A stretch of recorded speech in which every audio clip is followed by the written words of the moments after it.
শবে কদরে কি আসলে ভাগ্য পরিবর্তন হয়? ভাগ্য পরিবর্তন করতে কি কি আমল করা দরকার? ভাইরা আমার, লাইলাতুল কদরে মানুষের ভাগ্য লিপিবদ্ধ হয়। ভাগ্য লিপিবদ্ধ হওয়ার 4-5টা স্তর আছে, 4-5টা লেভেল আছে। বিভিন্ন লেভেলে লেভেলে মানুষের ভাগ্য নির্ধারণ হয়। মানুষের সৃষ্টির হাজারো বছর আগে, 50,000 বছর আগে আল্লাহ তাআলা মানুষের তাকদীর লিখেছেন। আবার মাতৃগর্ভে থাকাকালীন সময় আরেকটা লেয়ারে লেখা হয়। এরপরে প্রত্যেক বছর লাইলাতুল কদরে আবার সেই চূড়ান্ত যেটা লেখা আছে এজমালি, ওইটা নিয়ে বিস্তারিত লেখা হয় প্রতি বছর লাইলাতুল কদরে।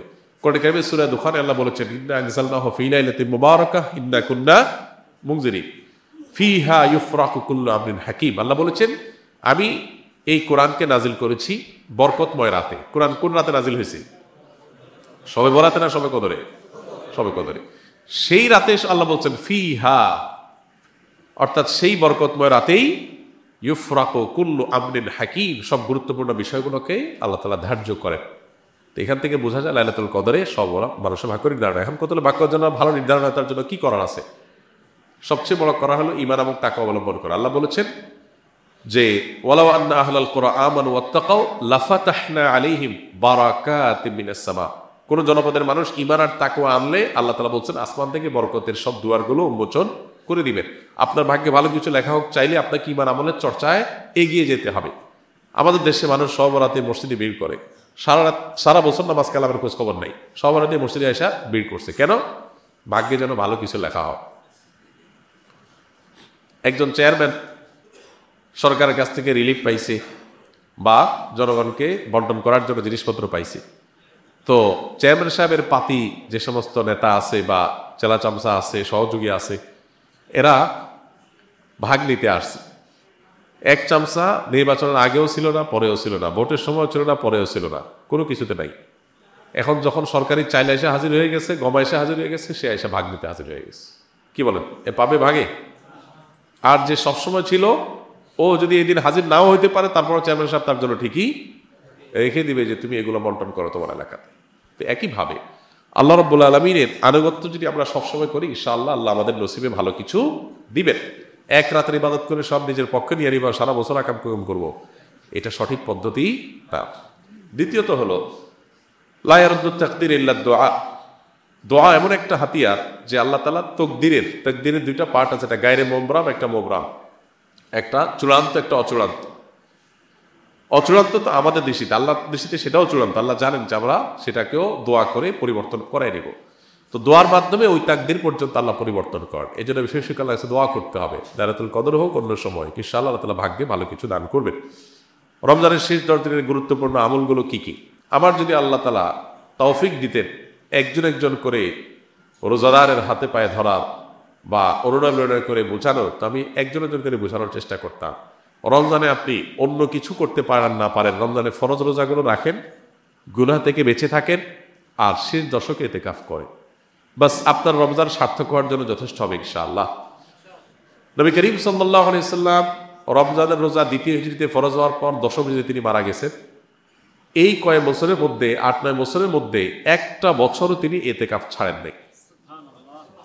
রমজান আসছে আর তিনি ইতিকাফ করেন নাই, এটা কোনোদিন হয় নাই। যে আমল নবীজি সাল্লাল্লাহু আলাইহি সাল্লাম জীবনে কখনো ছাড়েন নাই, আমরা বেশিরভাগ মানুষ এখানে আছি যারা জীবনে সেটা একবারও করি নাই। এর চেয়ে বড় দুর্ভাগ্য কি হতে পারে বলে? আপনি যদি রমজানের স্বাদ পেতে চান, শেষ 10 দিন মসজিদে বসে যান ইতিকাফে, আপনি স্বাদ দেখতে পাবেন। রমজানের শেষ 10 দিনের সবচেয়ে বড়, সবচেয়ে প্রধান, অন্যতম আমল হলো ইতিকাফ করা। আমাদের হাজার ব্যস্ততার কারণে আমরা আসলে চাইলেও সব ইবাদত করে উঠতে পারি না। 10টা দিন মসজিদে আবদ্ধ হয়ে যান, অভূতপূর্ব এক আনন্দ পাবেন। এই জন্য ভাই, রমজানের শেষ 10 দিনের সবচেয়ে বড় আমল হলো ইতিকাফ করা। দ্বিতীয়ত, শেষ 10 দিনের অন্যতম আমল হলো বেশি বেশি ইবাদতবন্দি করা। নবী সাল্লাল্লাহু আলাইহি ওয়াসাল্লাম সম্পর্কে হাদিসে আসছে, কানা ইয়াজতাহিদু ফীহি মা লা ইয়াজতাহিদু ফী গায়রি। নবীজি শেষ 10 দিন যেরকম ইবাদত করতেন, এত কষ্ট করে ইবাদত কোনো সময় তিনি করতেন না। এই জন্য শেষ দশকে সবচেয়ে বেশি ইবাদত করা দরকার। আমরা তো মার্কেটে যে সময় নষ্ট করে ফেলি। শেষ দশক সারা রাত জেগে ইবাদত করা দরকার। কানা ইদা দাখালাল আশর আহিয়া লাইলাহ ওয়া আইকাযা আহলাহ ওয়া শাদ্দা বিইজারাহ। নবীজি শেষ দশক শুরু হলে কোমর বেঁধে নিতেন, ফ্যামিলিকে, পরিবারের লোকদেরকে ডাকে তুলতেন এবং সারা রাত জেগে থাকতেন। এই জন্য ভাই, শেষ দশক যেন কোনোভাবে না ছুটে। আল্লাহ আমাদের তৌফিক দান করুন। আমার কিছু স্বর্ণের গহনা আছে, কিন্তু আমার কোনো উপার্জন নাই, সেক্ষেত্রে আমার গহনার জাকাত কিভাবে দেব? বর্তমানে স্বর্ণের জাকাতের নিয়ম কি? 7.5 ভরি থাকলে দিতে হবে, নাকি বর্তমান স্বর্ণের দাম বৃদ্ধির কারণে নিয়মের তারতম্য আছে? বিস্তারিত জানতে চাই। নিয়মের কোনো তারতম্য নাই। 7.5 ভরি হলে আপনার পুরোটার জাকাত দিতে হবে, 7.5 ভরি বেশি থাকলে পুরোটার জাকাত দিতে হবে। 7.5 ভরি অতিরিক্তটার জাকাত শুধু না, সবটুকুর জাকাত আপনাকে দিতে হবে বিক্রয় মূল্য ধরে 2.5% হারে। এখন প্রশ্ন হলো, কোনো মামুন প্রশ্ন করতে পারেন, আমার ভাই গহনা আছে, স্বর্ণ আছে, কিন্তু আমার আসলে জাকাত দেওয়ার মতো টাকা নাই, আমি কোত্থেকে দেবো? এটার উত্তর হলো, আপনি প্রয়োজনে স্বর্ণের কোনো একটা অংশ বিক্রি করে দিবেন। আপনার এই স্বর্ণ, এটাকে যদি রিপেয়ার করা লাগে, ক্লিন করা লাগে, অনেকদিন পর স্বর্ণ অনেক সময় দেখা যায় একটু ওয়াশ করার লাগে, তো এই যে এটার প্রসেসগুলো করতে হয়, আপনি যদি বলেন ভাই আমার স্বর্ণ আছে, গহনা আছে, ময়লা হয়ে গেছি, ওয়াশ না করার কারণে এগুলো ব্যবহার করা যাচ্ছে না, পুরান পুরান দেখা যায়, ময়লা দেখা যায়, এদিকে আমার ওয়াশ করার মতো টাকা নাই আমার কাছে, তাহলে আমি কী করব? এটা যদি আপনি কোনো স্বর্ণকারের কাছে যে প্রশ্ন করেন, ও ভাই স্বর্ণকার, আমার স্বর্ণ আছে, আমার স্বর্ণ ময়লাও হয়ে গেছে, ওয়াশ করা দরকার, আমি বুঝতেছি, কিন্তু আমার কাছে টাকা নাই ভাই, এখন আমি কি করতে পারি? স্বর্ণকার কি বলবে আপনাকে? বলবে আপনি এই আমল করবেন, অটোমেটিক ওয়াশ হয়ে যাবে, এরকম। স্বর্ণকার বলবে ভাই আপনি কোত্থেকে টাকা জোগাড় করবেন আপনি জানেন, স্বর্ণ যেহেতু আপনার ওয়াশ করতে হবে সেটা আপনি বুঝছেন যখন, তো ওয়াশ আপনাকে করতেই হবে, প্রয়োজনে স্বর্ণের কিছু অংশ বিক্রি করে করবেন, আর নাহলে অন্যভাবে টাকা জোগাড় করবে। জাকাতটা হলো ওয়াশ করা যতটা প্রয়োজন, জাকাতটা ওয়াশের কাজ করে। জাকাত শব্দ অর্থ পবিত্র করা, সম্পদটাকে পরিচ্ছন্ন করে। পানি যেরকম ওয়াশ করে পরিষ্কার করে, জাকাত এরকম সম্পদকে পরিচ্ছন্ন করে। তো এই পরিচ্ছন্ন করার প্রয়োজনে আপনি কি স্বর্ণ একটু বিক্রি করে করবেন, নাকি স্বামীর কাছ থেকে বিভিন্নভাবে আদায় করে নেবেন জাকাতের টাকাটা, নাকি আপনি কোনোভাবে অনলাইন অফলাইন বিজনেস করে উপার্জন করে নেবেন, নাকি মহরের টাকা আদায় করে সেটা দিয়ে করবেন, এটা আপনার ব্যাপার। কিন্তু অপশন বহু আছে।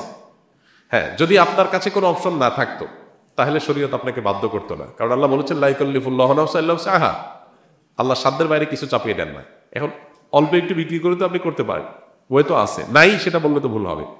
তো এই জন্য কেন শরীয়ত আসলে জাকাতের বিধান নেই? শরীয়ত চায় আমাদের সম্পদগুলো রুলিং থাকুক, তাতে আমাদের আর্থিক যে অর্থনীতির চাকা সেটা সচল থাকবে, আমরা আমাদের অর্থনৈতিক অনটন দূর হবে, কোনো সম্পদ অলস যেন পড়ে না থাকে। জাকাত দিতে হবে এই গরজে আপনি বাধ্য হয়ে ওইটা টাকায় খাটাবেন, বা আপনি এটা বিজনেস করবেন, আপনার ইনকাম সোর্স বের করবেন। অনেক মেয়েরা আছে স্বামীরে মাফ করে দেয়, মহরের টাকা দেওয়া লাগবে না, থাক মাফ তোমার জন্য, এদিকে জাকাত দিতে পারতেছে না, আয়েশা হুজুরের কাছে কাগজ লেখা দেয়। তা আপনি নিজে অভাবী, জাকাত দেওয়ার টাকা নাই আপনার কাছে, তো স্বামীরে মাফ করতে বলছে কি আপনাকে? আপনি নিজে জাকাত দেওয়ার মতো আপনার যেটা নেসেসারি খরচ করতেই হবে, সেটার জন্য আপনার টাকা নাই, আপনি নিজেই তো গরিব, তাহলে তো সেখানে আপনি আবার দান করতে আসছেন কেন স্বামীরে? স্বামীর নাকের রশি দিয়া বলেন মহরের টাকা নিয়ে আসো, জাকাত দেব, শেষ, তাহলে আপনি দায়মুক্ত হয়ে যাবেন।